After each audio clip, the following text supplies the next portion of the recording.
Не шукай ты шчасця, долі на чужым далёкім полі. Запаведнік Ляўкі. Пачатак 20 стагоддзя. Віцебская вобласць, вёска Ляўкі. Купалаўскі мемарыяльны запаведнік Ляўкі.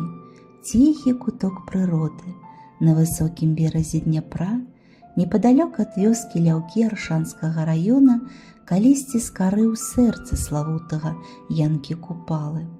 З 1935 до 1941 года тут знаходзілася дача паэта, дзе ён жыў і працаваў, і дзе былі напісаны шмат якія творы.